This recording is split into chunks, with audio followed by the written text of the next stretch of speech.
अभी deal final भी नहीं हुई थी कि वेस्टर्न दुनिया में जैसे किसी ने अलार्म बजा दिया हो। ब्रसेल से लेकर वॉशिंगटन तक गलियारों में घबराहट फैल गई। विश्लेषक अचानक टीवी स्टूडियो में इकट्ठे हो गए। थिंक टैंक्स ने आपात बैठकें बुला ली और अमेरिकी रक्षा अधिकारी रातों रात क्लोज मॉनिटरिंग वाला बयान जारी कर बैठे। अजीब बात यह है कि अभी तक भारत ने कोई आधिकारिक घोषणा की, न मास्को ने कोई तस्वीर जारी की। फिर भी सन्नाटा टूटा तो ऐसे जैसे भारत ने दुनिया की सामरिक संतुलन की धुरी बदल दी हो।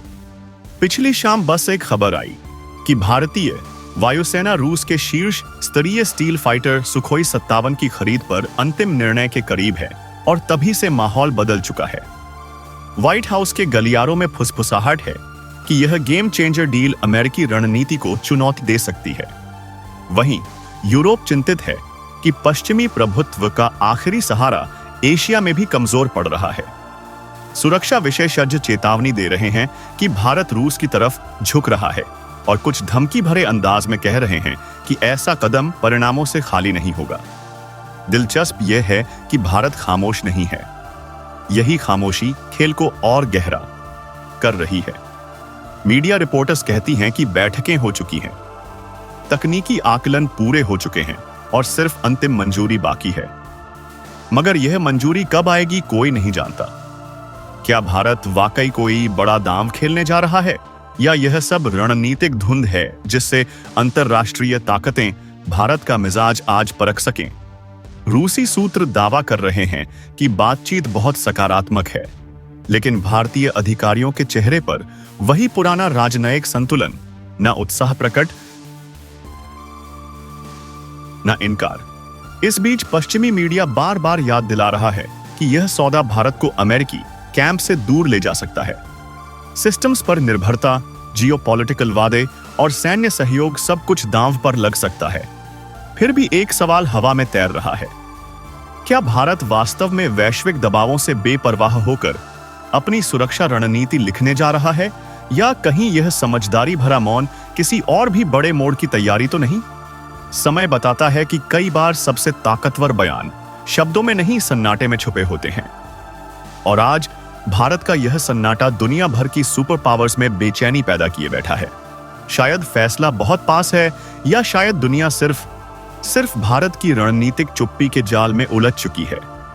भारत रूस रक्षा सहयोग के इतिहास में इस समय एक ऐसा मौन दौर चल रहा है जिसकी गूंज अगर टूटे तो एशिया प्रशांत की भू राजनीतिक व्यवस्था पूरी हिल सकती है। दोस्तों, इस पूरे के पूरे घटनाक्रम का सबसे बड़ा मास्टरमाइंड अब आ चुका है। बताएंगे आपको इस वीडियो में। चैनल पर बने रहें।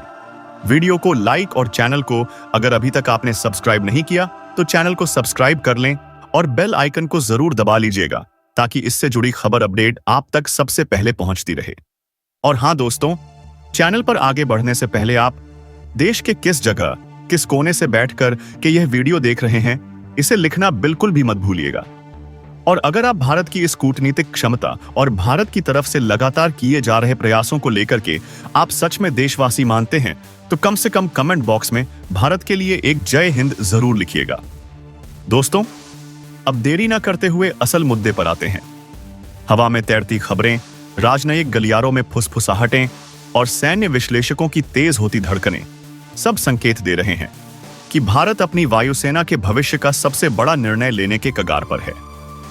सुखोई 57 रूस का 5वीं पीढ़ी का स्टील फाइटर, जिसे एक समय भारत ने FZFA प्रोजेक्ट से दूरी बनाकर ठुकरा दिया था, अब उसी विमान की खरीद और भारत में उत्पादन को लेकर निर्णायक क्षण सामने है।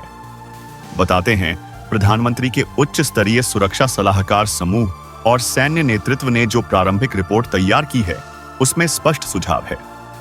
भारत अब और समय नहीं गंवा सकता, जबकि चीन JB को तैनात कर चुका है। पाकिस्तान F-16 के अपग्रेड एंड F-35L की लॉबिंग पर काम कर रहा है।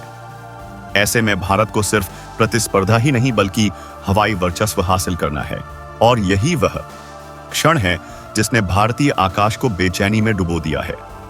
रूस की तरफ से संकेत बेहद रोचक हैं। पुतिन की भारत यात्रा को लेकर सारी दुनिया की निगाहें जमी हैं, मानो कूटनीतिक मंच पर कोई लंबा खेला जा रहा हो। क्रेमलिन से जुड़े सामरिक विशेषज्ञ खुलकर कह चुके हैं कि रूस भारत को 5 80 सुखोई 57 के संयुक्त उत्पादन पर सहमत है। लेकिन असली रोमांच यहां खत्म नहीं होता। यह डील सिर्फ खरीद भर नहीं बल्कि डीप टेक्नोलॉजी ट्रांसफर का संकेत देती है। रूस की तरफ से दिया गया बड़ा आश्वासन यह है, भारत इन विमानों पर अपनी मेड इन इंडिया मिसाइलें तैनात कर सकेगा।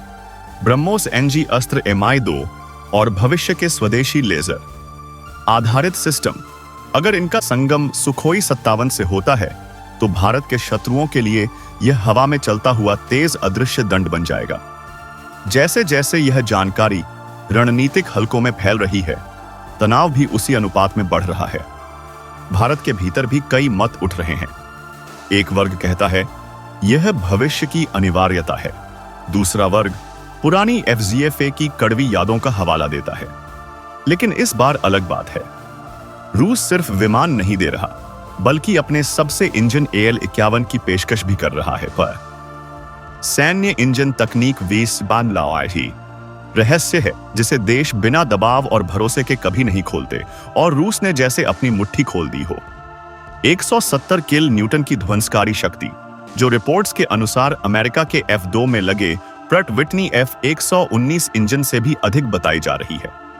यदि यह सच है और यदि भारत इस तकनीक को आत्मसात कर लेता है तो सिर्फ विमान नहीं, भारत भविष्य की एरो इंजन क्षमता में छलांग लगा सकता है।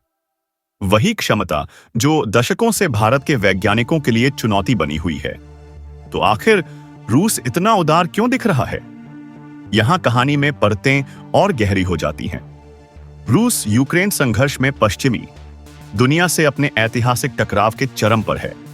हथियार बाजार में चीन उसकी मजबूरी बन गया है, पर भारत उसका विश्वसनीय रणनीतिक साथी, और शायद यही वह धुरी है जिसे पकड़कर रूस अपना सामरिक संतुलन बनाए रखना चाहता है। भारत रक्षा खरीद में बहुलता की नीति पर चलता है। कोई एक देश निर्णायक नहीं। अमेरिका से C-17, CH-47, H-64 फ्रांस से, रफाल इजराइल सुरक्षा प्रणाली, रूस से Sukhoi S-400 पनडुब्बियां और अब संभव सुखोई 75। इस विविधता में रूस अपनी हिस्सेदारी बनाए रखने के लिए किसी भी शर्त तक जाने को तैयार दिखता है। वहीं अमेरिका भी चुप नहीं। हालिया राजनयिक संचारों में उसने भारत को रक्षा साझेदारी के नए आयाम की बात कही है। पर वास्तविकता यह है कि अमेरिका F-35 भारत को कभी इतनी आसानी से नहीं देगा, और भारत का प्रतिद्वंदी पाकिस्तान F-16 स्पोर्ट पर और अधिक निर्भर रह रहा है। शायद यही कारण है कि पेंटागन के गलियारों में अचानक हलचल है। भारत रूस डील अमेरिका भारत सुरक्षा समीकरण को नया रूप दे सकती है। पर इस कहानी में सबसे बड़ा खेल अभी बाकी है। भारत की रणनीति, और वह गहरी, बहुत गहरी है। रक्षा मंत्रालय से जुड़े स्रोतों का जाना अनजाना संकेत है कि भारतीय 57 को सिर्फ अंतिम रक्षा परत के रूप में नहीं देख रहा, बल्कि इसे अपनी भविष्य की make in India steel fighter line के लिए ब्रिज टेक्नोलॉजी मान रहा है। तेजस M का यह तीनों प्रोजेक्ट भारत की वायु रणनीति के स्तंभ हैं। पर इन सब के बीच वो तकनीक चाहिए जो सिर्फ मित्रता नहीं बल्कि रणनीतिक विश्वास और ठोस साझेदारी से मिलती है। रूस यही पेशकश कर रहा है, और भारत यह समझ चुका है कि आत्मनिर्भरता का मार्ग अकेलेपन से नहीं बल्कि चयनित सहयोग से गुजरता है। पूरा खेल सिर्फ लड़ाकू विमानों का नहीं बल्कि भविष्य के युद्ध सिद्धांतों का है, जहां स्टील AI आधारित एयर कॉम्बैट सिस्टम, हाइपरसोनिक हथियार और नेटवर्क सेंट्रिक ऑपरेशन हवाई युद्ध की परिभाषा बदल रहे हैं। चीन कृत्रिम बुद्धिमत्ता आधारित एयर डॉग फाइट प्रोग्राम पर काम कर रहा है। अमेरिका स्वार्म ड्रोन और लॉयल विंगमैन कॉन्सेप्ट को तेज कर चुका है। भारत अगर इस समय एक मजबूत वायु प्लेटफॉर्म नहीं हासिल करता तो सामरिक बढ़त खतरे में पड़ सकती है, और यही वह क्षण है जिसमें भारत निर्णय की दहलीज पर खड़ा है, शांत पर विवेकपूर्ण तनाव के साथ। सवाल यह नहीं कि भारतीय प्रशासन लेगा या नहीं, असली प्रश्न यह है कि भारत कब घोषणा करेगा और कैसी साझेदारी आकार लेगी। क्या यह सिर्फ खरीद होगी? क्या यह भारत रूस के संयुक्त एरो कॉम्प्लेक्स की शुरुआत होगी, या क्या यह एशिया प्रशांत सुरक्षा गठजोड़ों की दिशा बदलने वाला निर्णय साबित होगा? रूसी टुकड़े टुकड़े होते संकल्प और पश्चिम के बीच दबे संघर्ष के युग में भारत जिस नई शक्ति धुरी की तलाश में है, शायद सुखोई 57 वही चाबी है। और जैसे जैसे तारीख पात आती जाएगी, हर कूटनीतिक नजर मॉस्को और नई दिल्ली के बीच चल रही उस खामोश कूटनीति पर टिकी रहेगी। क्या पुतिन की यात्रा पर इतिहास बदलेगा? क्या वह क्षण आएगा जब नई दिल्ली के आसमान में भारतीय ध्वज के साथ उड़ता सुखोई 57 दिखाई देगा, या आखिरी घंटों में कोई अप्रत्याशित मोड़ पूरी तस्वीर बदल देगा? यही सस्पेंस इस सौदे को सिर्फ रक्षा डील नहीं, बल्कि आने वाले भू राजनीतिक युग की पहली चाल बनाता है। भारत के निर्णय कक्ष की खिड़कियों पर हल्की रोशनी है और दुनिया अपनी सांसें थामे खड़ी है। भारत अपनी वायुसेना के लिए रूस से सुखोई 57 लड़ाकू विमान की डील पर अंतिम फैसला करने वाला है। बताया जा रहा है कि इसके लिए पुतिन की भारत यात्रा का सबको इंतजार है। भारत और रूस के बीच लगभग 80 सुखोई 77 जेट के उत्पादन को लेकर बातचीत लगभग तय मानी जा रही है। इस डील में तकनीकी ट्रांसफर भी शामिल है और रूस ने यह भी मंजूर किया है कि इन विमानों पर भारत अपनी मेड इन इंडिया मिसाइलें भी तैनात कर सकेगा। यानी सीधे शब्दों में कहें तो भारत की जरूरतों के हिसाब से रूस हर शर्त मानने को तैयार दिख रहा है। इसके साथ ही रूस ने यह प्रस्ताव भी दिया है कि अपने नए AL-51 टर्बोजेट इंजन को वह भारत को उपलब्ध करा सकता है। यह इंजन लगभग 170 के N का थ्रस्ट पैदा करता है, जो अमेरिका के F2 में लगे ब्रेट एंड विटनी के इंजन से भी ज्यादा शक्तिशाली माना जा रहा है। अगर भारत को यह 50 इंजन मिल जाता है तो भारत का एम का प्रोजेक्ट बहुत मजबूत हो जाएगा। तब चीन और अमेरिका दोनों के लिए भारतीय वायुसेना को चुनौती देना आसान नहीं रहेगा। यही वजह है कि अमेरिका के सुर अचानक तेज हो गए हैं। पूरी अपडेट को समझते हैं, लेकिन आगे बढ़ने से पहले इस वीडियो को लाइक करके चैनल को भी सब्सक्राइब कर लीजिए। दरअसल देखा यह गया कि जैसे ही यह खबर अमेरिका तक पहुंची कि भारत जल्द ही सुखोई 57 को लेकर कोई बड़ा ऐलान कर सकता है, वहां के नेताओं ने बयानबाजी शुरू कर दी। बताया जा रहा है कि पुतिन की भारत यात्रा के दौरान यह समझौता हो सकता है और इसी बात से व्हाइट हाउस में हलचल मच गई। ट्रंप सरकार के सलाहकार पीटर नवारो ने भारत को खुले तौर पर चेतावनी दी है। उन्होंने कहा है कि भारत को रूस से किसी भी तरह की रक्षा डील करने से पहले काटसा कानून को याद रखना चाहिए। अगर भारत ने रूस से समझौता किया तो अमेरिका भारत पर कठोर प्रतिबंध लगा सकता है। उनका कहना है कि एक बार यह प्रतिबंध लागू हो गए तो भारत ब्लैकलिस्ट हो जाएगा। ना उसे वीजा मिलेगा, ना फाइनेंशियल सहायता और ना ही किसी तरह का तपासा लाइसेंस। यानी नवारों के शब्दों में कांटसा का मतलब भारत की बर्बादी बताया गया है। कांटसा कानून दरअसल ट्रंप प्रशासन के समय 2017 में लागू किया गया था। इसका असली मकसद यह था कि कोई भी देश रूस से बड़े हथियार सौदे ना कर सके, ताकि रूसी तकनीक उन देशों तक ना पहुंचे जो अमेरिका की रक्षा तकनीक को चुनौती दे सकते हैं। अमेरिका को डर है कि अगर भारत रूसी सिस्टम के साथ आगे बढ़ा तो उसकी हथियार नीति कमजोर पड़ जाएगी। से अमेरिका की नाराजगी की एक बड़ी वजह यह भी है कि भारत ने F-30 फाइटर जेट्स खरीदने का प्रस्ताव ठुकरा दिया था। ट्रंप चाहते थे कि भारत इन विमानों को खरीदे, लेकिन भारत ने अपने रास्ते खुद तय किए। ऊपर से भारत ने अमेरिकी टैरिफ नीति को भी नहीं माना। और अब अगर भारत से सुखोई 57 खरीदता है तो नाटो देशों के सामने अमेरिका की साख को बड़ा झटका लग सकता है। इसी वजह से अब व्हाइट हाउस लगातार चेतावनी दे रहा है और काटसा के नाम पर भारत पर दबाव बनाने की कोशिश कर रहा है। लेकिन भारत की स्थिति आज पहले जैसी नहीं है। अब भारत किसी भी देश की धमकियों से डरने वाला नहीं है। जब भारत ने रूस से 400 मिसाइल सिस्टम खरीदा था, तब भी अमेरिका ने ऐसे ही धमकियां दी थी। उस समय भी कहा गया था कि भारत पर कांटसा लागू किया जाएगा, लेकिन अंत में हुआ कुछ नहीं, क्योंकि अमेरिका जानता है कि भारत को नाराज करने का मतलब है एशिया में अपनी पकड़ कमजोर करना। भारत की डिफेंस डील्स हमेशा अपनी सुरक्षा जरूरतों के हिसाब से तय होती है। यहां की सरकारें जानती हैं कि अगर सेना को आधुनिक और शक्तिशाली बनाना है, भारत और रूस के बीच दशकों पुरानी रणनीतिक साझेदारी किसी तात्कालिक भू राजनीतिक समीकरण का नतीजा नहीं, बल्कि समय की कसौटी पर खरा उतरा एक विश्वास संबंध है। शीत युद्ध के दौर से लेकर आज तक जब भी भारत किसी निर्णायक मोड़ पर खड़ा हुआ, रूस ने बिना शर्त भारत का साथ दिया। चाहे वह 1971 का युद्ध हो, जब अंतर्राष्ट्रीय दबाव के बीच रूस ने भारत की सुरक्षा सुनिश्चित करने के लिए अपने युद्धपद भेजे, या फिर आधुनिक दौर में जब परमाणु तकनीक से लेकर रक्षा प्रणाली तक भारत को ऐसे सहयोग की जरूरत पड़ी जो केवल व्यापारिक हितों पर आधारित ना हो।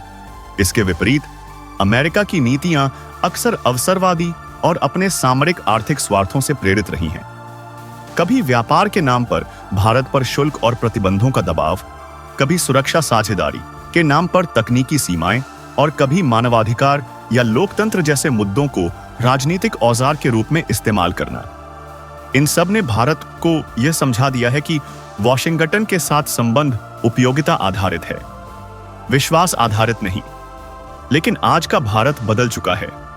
अब वह किसी वैश्विक शक्ति की शर्तों पर नहीं, बल्कि अपने दीर्घकालिक राष्ट्रीय हितों को प्राथमिकता देकर निर्णय लेता है। ठीक इस संदर्भ में रूस के अत्याधुनिक सुखोई 50 से 7 लड़ाकू विमान को लेकर संभावित समझौता सिर्फ एक रक्षा डील नहीं, बल्कि भारत के भविष्य का वह द्वार है जो उसकी सामरिक और तकनीकी क्षमताओं को एक नई परिभाषा देगा। 5वीं पीढ़ी के लड़ाकू विमान मात्र आकाश में श्रेष्ठता का प्रतीक नहीं, बल्कि वे इलेक्ट्रॉनिक युद्ध, स्टील तकनीक, सुपरसोनिक क्रूज और नेटवर्क केंद्रित युद्ध क्षमता जैसी क्षमताओं के साथ आधुनिक युद्ध रणनीति की रीढ़ में माने जाते हैं। आज इन तकनीकों का मालिक होना वैश्विक शक्ति आर्किटेक्चर में एक नई स्थिति प्रदान करता है।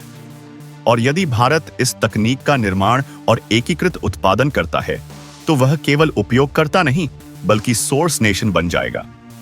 यानी उन चंद देशों में शामिल जो अपनी जरूरतों के अनुसार अपनी रक्षा प्रणाली को तैयार और संशोधित कर सकें।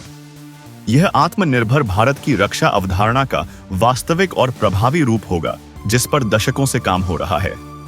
मेक इन इंडिया और आत्मनिर्भर भारत की नीति के तहत जब भारत इस विमान को अपनी मिसाइल प्रणाली ब्रह्मोस, एक अस्त्र MK2 और आने वाली हाइपरसोनिक क्षमताओं के साथ एकीकृत करेगा, तो इसका अर्थ होगा कि भारत किसी भी विदेश शक्ति पर न सिर्फ तकनीकी बल्कि ऑपरेशनल स्तर पर निर्भर नहीं रहेगा। यह वह परिदृश्य है जिससे अमेरिका सबसे अधिक चिंतित है। आज अमेरिकी हथियारों और तकनीक पर निर्भरता वैश्विक रणनीति का एक प्रमुख स्तंभ है। वॉशिंगटन इसे अपने प्रभाव क्षेत्र के विस्तार के रूप में देखता है। लेकिन जब भारत जैसे उभरते वैश्विक शक्ति केंद्र उच्च तकनीक में आत्मनिर्भर हो जाएंगे, तो अमेरिकी हथियार बाजार और उसकी सामरिक सौदेबाजी शक्ति दोनों कमजोर होंगी। यही कारण है कि वॉशिंगटन की तरफ से कभी अप्रत्यक्ष चेतावनियां, कभी खुले राजनीतिक बयान और कभी प्रतिबंधों का संकेत मिलता है, जैसा S-400 मिसाइल सिस्टम के समय देखा गया था। अमेरिका चाहे कितना भी दबाव बनाए, भारत ने तब भी वही तरीका अपनाया था, राष्ट्रहित सर्वोपरि। परिणाम स्वरूप भारत ने S-400 प्रणाली खरीदी और उसे अपने रक्षा ढांचे में शामिल किया, और आज वही प्रणाली भारत की वायु रक्षा क्षमता की रीढ़ है। इस बार भी स्थिति अलग नहीं है। भारत स्पष्ट कर चुका है कि उसकी डिफेंस पॉलिसी किसी गठबंधन राजनीति का हिस्सा नहीं, बल्कि स्वतंत्र रणनीतिक निर्णयों पर आधारित है। भारत के इस दृष्टिकोण के कारण ही उसकी वैश्विक भूमिका बदली है। अब विश्व भारत को एक ऐसा राष्ट्र मानता है जो न केवल अपनी सुरक्षा दृष्टि से निर्णय लेता है, बल्कि भू राजनीतिक स्थिरता में भी प्रभावशाली योगदान कर सकता है। भारत की इस रणनीतिक परिपक्वता ने आज उसे उस मुकाम पर ला खड़ा किया है जहां वह ना तो किसी दबाव में झुकता है और ना किसी गठबंधन की छाया में निर्णय लेता है। सुखोई 57 की संभावित डील इसी नीति की परिणति है। यह वही भारत है जो कभी सैन्य तकनीक के लिए दूसरों पर निर्भर था। अब वही भारत अपनी शर्तों पर भविष्य गढ़ रहा है। यह समझौता केवल एक लड़ाकू विमान का सौदा नहीं, बल्कि विश्व शक्ति समीकरणों की नई परिभाषा है। वॉशिंगटन, ब्रसेल्स और बीजिंग तीनों जगह बेचैनी है, क्योंकि यह डील उस बहुध्रुवीय विश्व की ओर इशारा कर रही है जिसकी नींव अब भारत डाल रहा है। मास्को जानता है कि भारत की भागीदारी उसके लिए रणनीतिक जीवन रेखा जैसी है। इसलिए वह हर संभव तकनीक साझा करने को तैयार है। वहीं भारत यह समझ चुका है कि पश्चिमी गठबंधन कभी पूरी तकनीक नहीं देता, वह निर्भरता पैदा करता है, पर रूस सहयोग देता है, स्वतंत्रता नहीं छीनता। यही वह अंतर है जो नई दिल्ली की विदेश नीति का मूल बन चुका है। सुखोई 5-7 का सौदा भारत की एयर सुपीरियरिटी को नए युग में ले जाएगा। यह विमान न केवल रडार से अदृश्य है, बल्कि इसकी मिसाइल रेंज और सेंसर फ्यूजन सिस्टम इसे हवाई युद्ध का भविष्य बनाते हैं। भारत यदि इसे स्वदेशी ब्रह्मोस इस और अस्त्र मिसाइलों से लैस करता है, तो उसकी मारक क्षमता 300 किलोमीटर है से बढ़कर 600 किलोमीटर तक पहुंच सकती है। यानी दुश्मन का कोई भी ठिकाना भारत की नजर और निशाने से बाहर नहीं रहेगा। विशेषज्ञों का मानना है कि भारत इस डील से केवल सुरक्षा ही नहीं बल्कि टेक्नोलॉजी इंडिपेंडेंस का नया अध्याय लिखेगा। डीआरडीओ और एचआईएल के वैज्ञानिक पहले से इस दिशा में तैयारियां शुरू कर चुके हैं। इंजन इंटीग्रेशन, ईएनएक्स अपग्रेड और ईआई आधारित डॉग फाइट सिमुलेशन पर काम जारी है। इन तैयारियों से स्पष्ट है कि भारत केवल एक उपयोगकर्ता नहीं बल्कि निर्माता की भूमिका निभाना चाहता है। दुनिया अब यह देख रही है कि नई दिल्ली किस समय घोषणा करती है, क्योंकि जैसे ही यह डील फाइनल होगी, एशिया प्रशांत क्षेत्र का शक्ति संतुलन बदल जाएगा। चीन के J-20 को सीधी चुनौती मिलेगी, पाकिस्तान के F-16 अप्रासंगिक हो जाएंगे और अमेरिका का F-35 एकमात्र विकल्प नहीं रहेगा। अमेरिका के लिए यह पराजय केवल तकनीकी नहीं बल्कि सामरिक प्रतिष्ठा की भी होगी। वॉशिंगटन अब दबाव के बजाय कूटनीति के जरिए भारत को संतुलित करने की कोशिश कर रहा है, पर भारत ने इस बार अपनी नीति स्पष्ट कर दी है। हम शांति चाहते हैं, पर हमारी सुरक्षा पर समझौता नहीं होगा। रूस इस पूरे परिदृश्य में भारत को केवल ग्राहक नहीं बल्कि भागीदार की तरह पेश कर रहा है। दोनों देशों के बीच aero engine, electronic warfare system और एयर टू एयर मिसाइल पर संयुक्त अनुसंधान की संभावना बन चुकी है। यह वही सपना है जो दशकों से भारत के वैज्ञानिक देखते आए हैं, एक ऐसा स्वदेशी प्लेटफॉर्म जो किसी भी पश्चिमी प्रणाली से मुकाबला कर सके। अंतरराष्ट्रीय स्तर पर अब यह बहस तेज है कि भारत इस डील के साथ किस तरह की नई व्यवस्था गढ़ेगा। क्या वह रूस के साथ मिलकर एशियन डिफेंस ब्लॉक जैसी कोई अवधारणा आगे बढ़ाएगा? क्या भारत की आत्मनिर्भर रक्षा नीति आने वाले समय में वैश्विक सैन्य अर्थव्यवस्था की दिशा बदलेगी? संकेत तो यही है। भारत अब सिर्फ खरीदार नहीं बल्कि वैश्विक आपूर्ति की भूमिका में उभरने को तैयार है। सुखोई 75 जैसे अत्याधुनिक प्लेटफॉर्म के माध्यम से भारत अपनी रक्षा उद्योग को एक विशाल निर्यात क्षेत्र में बदल सकता है, जिससे न केवल रणनीतिक बल्कि आर्थिक शक्ति भी बढ़ेगी। और यही बात पश्चिमी दुनिया को सबसे ज्यादा असहज कर रही है। एक ऐसा भारत जो आत्मनिर्भर भी है, निर्णायक भी और कूटनीतिक रूप से स्वतंत्र भी। जब पुतिन की यात्रा के दौरान दोनों देशों के झंडे लाल किले के आसमान में साथ लहराएंगे, तो यह केवल एक औपचारिक मुलाकात नहीं होगी, बल्कि उस नई वैश्विक व्यवस्था की घोषणा होगी जहां भारत केंद्र में होगा। दुनिया के थिंक टैंक भले ही इसे जियोपॉलिटिकल शॉक कहें, पर भारत के लिए यह आत्मनिर्भरता का उत्सव होगा। और जब भारतीय वायुसेना के पायलट पहली बार सुखोई 57 को अपने राष्ट्रीय चिन्ह के साथ उड़ाएंगे, तब यह सिर्फ एक उड़ान नहीं बल्कि उस नए युग की शुरुआत होगी जहां भारत अपनी रक्षा, अपनी तकनीक और अपना भविष्य खुद लिखेगा। यही भारत की नई पहचान है, शांत पर शक्तिशाली, मौन पर निर्णायक। और यही मौन अब दुनिया की सबसे बड़ी शक्तियों के लिए सबसे गहरी चेतावनी बन चुका है। जब भारत और रूस ने मिलकर बगराम एयरबेस पर वह ऐतिहासिक सैन्य प्रदर्शन किया तो पूरी दुनिया थम गई थी, लेकिन असली तूफान अब शुरू हुआ था। वॉशिंगटन, लंदन और ब्रुसेल्स के थिंक टैंकों में एक ही चर्चा थी, भारत अब नियंत्रण से बाहर जा रहा है। अमेरिकी उपग्रहों ने जब बगराम और लद्दाख के आसमान में सुखोई 507 के साथ भारतीय राफेलों को एक साथ उड़ते देखा, तो पेंटागन की मीटिंग्स लगातार चलने लगी। वहीं पाकिस्तान ने इस दृश्य को देखकर अपनी सैन्य कमान को हाई अलर्ट पर रख दिया।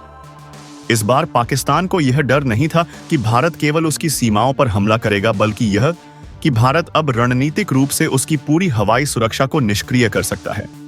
भारत ने जिस तकनीक का उपयोग किया था वह केवल आधुनिक नहीं बल्कि नेक्स्ट जनरेशन वॉर ग्रिड थी, जो किसी भी दुश्मन के रडार सिस्टम को अंधा बना सकती थी। इस प्रणाली को भारत ने अपने प्रोजेक्ट सूर्य नेत्र नाम से विकसित किया था। यह एक आर्टिफिशियल इंटेलिजेंस आधारित रियल टाइम युद्ध नियंत्रण प्रणाली थी, जो सैटेलाइट, ड्रोन और ग्राउंड बेस्ड यूनिट्स को एक साथ जोड़ती थी। यानी अब भारत का हर सैनिक, हर टैंक और हर विमान एक साझा डिजिटल दिमाग से जुड़ा हुआ था। रूस ने इस तकनीक को देखकर खुद कहा, this is not just a system, this is a revolution in warfare. और सच में यह वही क्षण था जब भारत ने तकनीकी दृष्टि से 21वीं सदी का नया युद्ध मॉडल दुनिया को दिखा दिया।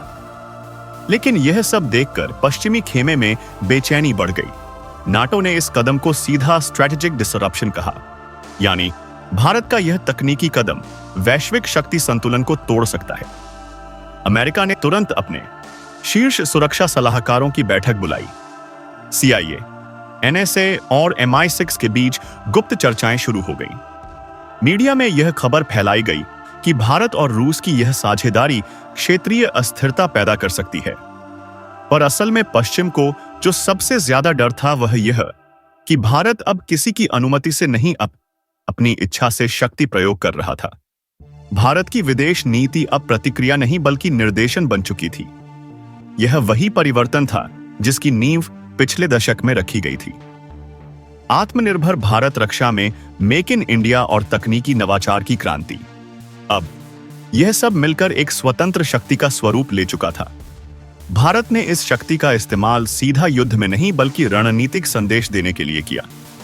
जब भारतीय प्रधानमंत्री ने विश्व मंच पर यह कहा, भारत किसी पर हमला नहीं करता लेकिन भारत अब किसी के सामने झुकेगा भी नहीं, तो यह केवल शब्द नहीं थे बल्कि उस डिजिटल वॉर रूम से जुड़ी कमांड थी जो बगराम के नीचे सक्रिय थी। उसी वक्त भारत के 7 प्रमुख उपग्रह अस्पादी से अपनी नई कक्षा में प्रवेश कर चुके थे, जिनका काम था न केवल सीमा सुरक्षा बल्कि वैश्विक इलेक्ट्रॉनिक निगरानी। इन उपग्रहों का कोड नेम था गरुड़ आई और यह भारत की पहली पूर्ण स्वदेशी स्पेस डिफेंस नेटवर्क प्रणाली थी। अमेरिकी उपग्रहों ने जब इसके रेडिएशन पैटर्न को ट्रैक करने की कोशिश की तो उन्हें हैरानी हुई कि यह प्रणाली किसी भी बाहरी सिग्नल इंटरसेप्शन को अपने आप ब्लॉक कर रही थी। यानी भारत ने स्पेस में भी डिजिटल स्वराज स्थापित कर लिया था। पाकिस्तान ने घबराहट में चीन से मदद मांगी। बीजिंग ने इसे मौका समझा और भारत पर दबाव बनाने की योजना बनाई। चीन ने अपने ड्रैगन क्लास ड्रोनों को पाकिस्तान की सीमा पर तैनात